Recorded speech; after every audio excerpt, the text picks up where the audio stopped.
Welcome back to Reading with Miss Nickerson. Today we're going to read another story from the Disney storybook collection called Cinderella.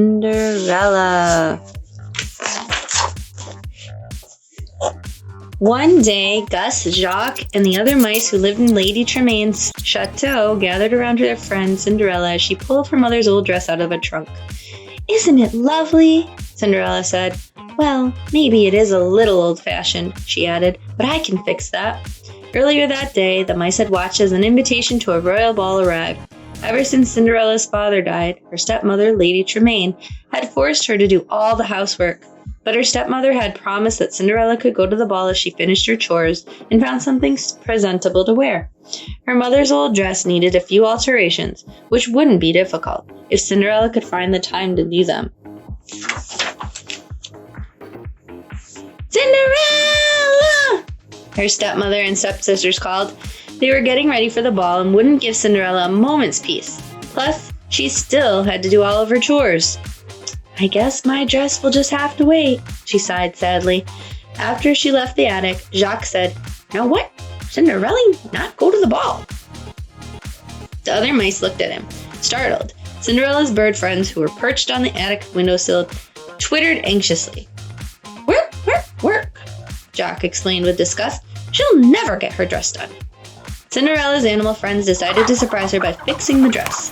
After all, she had been caring for them for years. Just that day, she had rescued poor Gus from a mousetrap.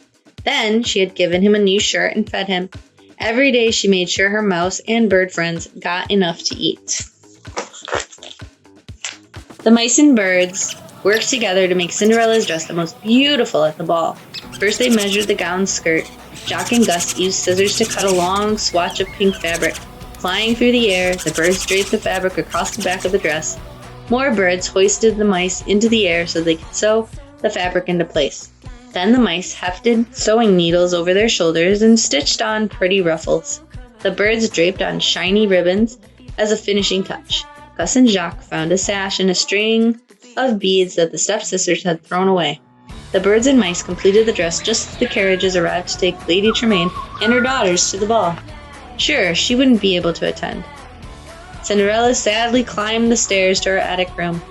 But when she opened the door, her animal friends called out, "Surprise!" "Oh, thank you so much!" Cinderella exclaimed. The birds and mice were overjoyed to see their friend so happy. She was always working so hard.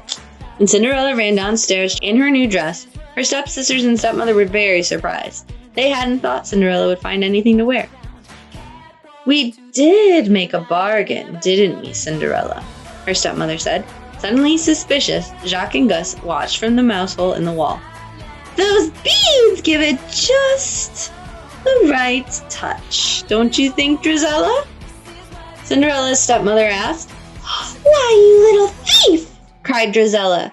She lunged and ripped the beads off Cinderella's neck. "Look, that's my sash!" Anastasia piped up. The girls tore Cinderella's lovely dress to shreds and then flounced out the door to their carriage. Her hopes dashed. Cinderella ran to the garden, crying. Cinderella's animal friends gathered around her as she wept on a stone bench. They wished they could comfort her.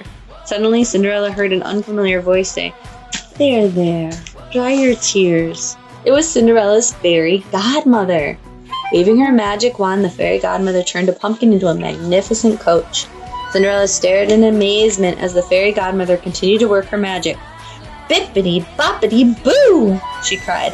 Soon 4 of the mice, including Gus and Jacques, had turned into white horses. Bruno the dog became the footman, and the stable horse became the coachman.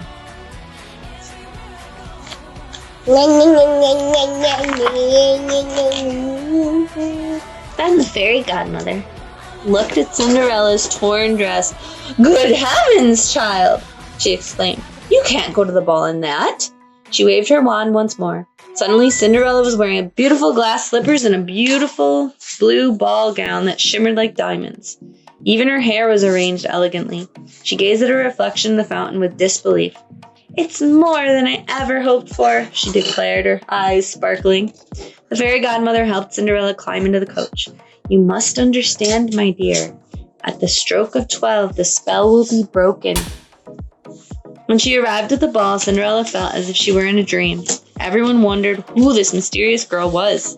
The handsome prince bowed before her, and Cinderella felt her heart pounding. They danced together in the castle garden. Gazing into her eyes, the prince leaned down to kiss her just as the clock struck 12. When she heard the bell toll, Cinderella remembered the fairy godmother's warning. She raced down the grand staircase, accidentally leaving one of her dainty glass slippers behind. The next day, Cinderella went about her chores. She daydreamed and hummed a waltz as she worked.